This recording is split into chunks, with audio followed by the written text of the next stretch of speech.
télévision, les grands médias, tintamarre médiatique. La révolution ne sera pas télévisée. Chaque matin, M. Lambert se réveille au son d'Europe 1, la principale radio du groupe Lagardère. Mais il peut très bien choisir d'écouter Radio Classique, la radio du groupe LVMH. Sur le chemin du travail, M. Lambert peut acheter son journal dans l'un des 1000 points de vente du groupe Lagardère. Mais il peut aussi préférer un gratuit du groupe Bolloré. S'informer en surfant sur un site du groupe Lagardère ou en feuilletant un magazine du groupe Lagardère. Lire le quotidien du groupe Dassault. M. Lambert peut acheter l'un des 20 magazines du groupe Lagardère. Un magazine du groupe Pinault Printemps La Redoute. M. Lambert peut zapper sur l'une des 8 chaînes du groupe Lagardère. Mais il peut aussi regarder le 20h de TF1 du groupe Bouygues.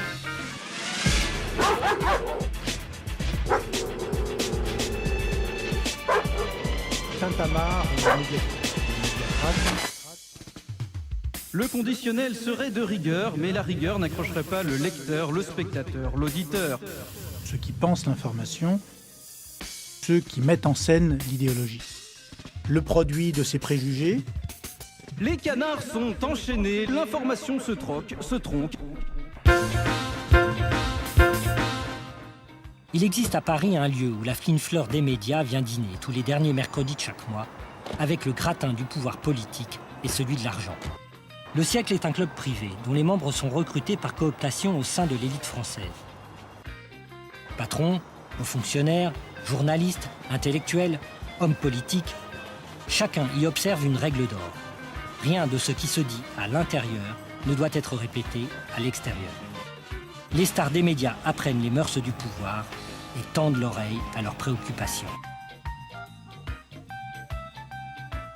Les grands groupes jouent leurs noces de Figaro, c'est la danse des capitaux. D'une histoire de merde, ils font des montagnes auxquelles tu t'abonnes. Le pluralisme de la presse s'est réduit dans des proportions considérables. Leur compromission idéologique et financière.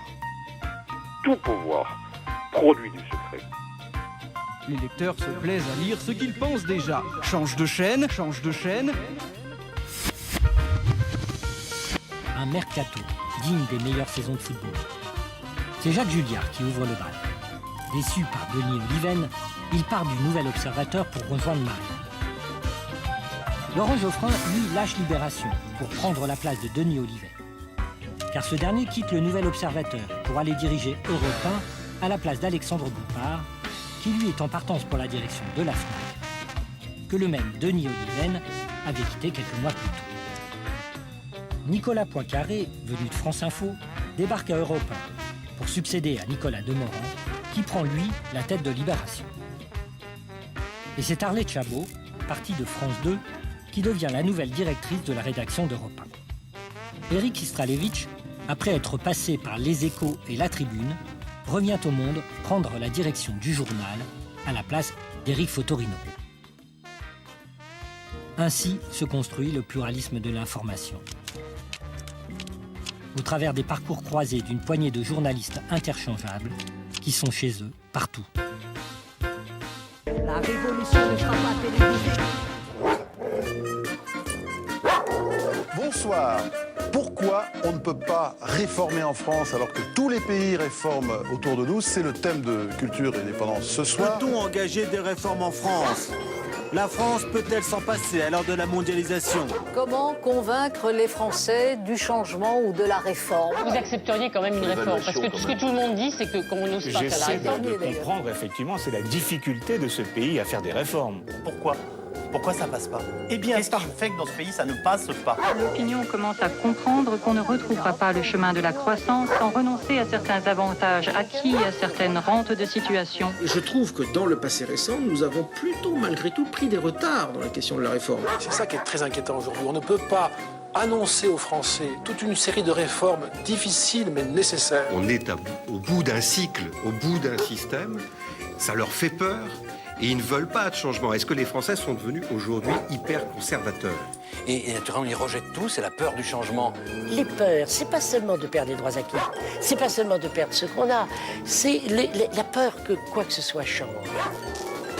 L'Espagne, l'Italie, l'Irlande, le Portugal, la Grèce, on n'en parle même pas, font des efforts beaucoup plus importants. La France est l'un des pays où il y a le plus de dépenses publiques. Il y en a trop.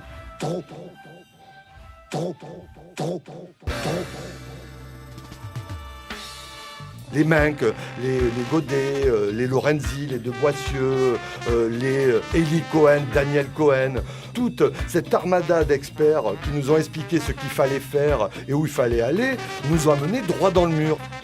Ce sont ceux-là même qui ont provoqué la crise, qui ont été chargés de l'expliquer.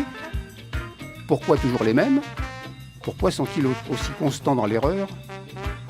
Parce qu'ils sont insérés de façon organique et rémunérés dans le système financier qu'ils sont supposés analyser et critiquer. Disant année après année les mêmes phrases. Ces gens-là ne font pas seulement des ménages.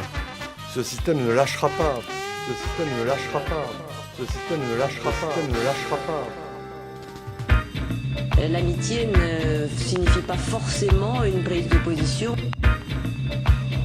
Change de chaîne, change de chaîne, change de chaîne, change de chaîne, change de chaîne.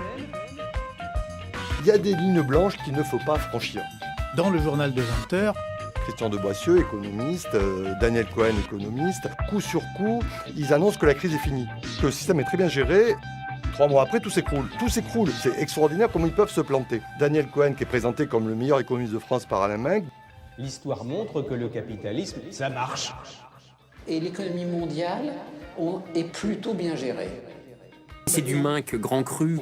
C'est du Menck grand cru. C'est du Menck grand cru. C'est du Menck grand cru. Tout ce qui s'est passé avec cette crise, elle a pris à revers tous ces gens qui, pendant 20 ans, ont certifié que la déréglementation était le meilleur des systèmes. On se demande s'il faudrait qu'ils disent, pour qu'un jour, un média finisse par considérer que, écoute, là, vieux, tu es gentil, mais tu vois, tu te rends bien compte, c'est plus possible. On va plus pouvoir te faire venir. On va plus pouvoir te faire venir. La plupart de ces économistes-là qui passent constamment monnaie, il faut le dire, leurs conférences entre 6, 8 000, voire 20 000 euros. Ils vendent leur notoriété médiatique. Cling, cling, monnaie. Cling, cling, monnaie. Cling, cling, monnaie. Cling, cling, monnaie. Cling, cling, monnaie. Voilà où en est le système. Cling, monnaie. Cling, cling, monnaie. Disposer d'un levier politique évident et faire des profits.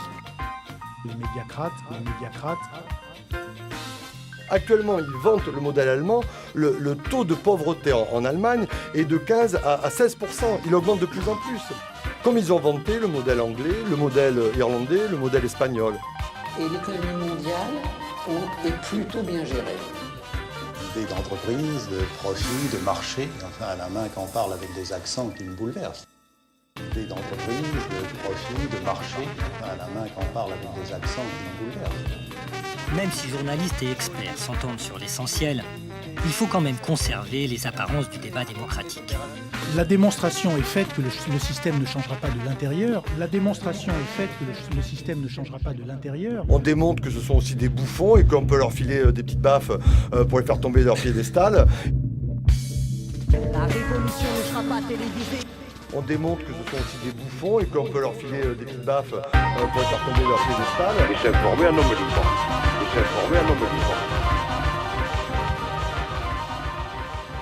Et s'informer un homme libre.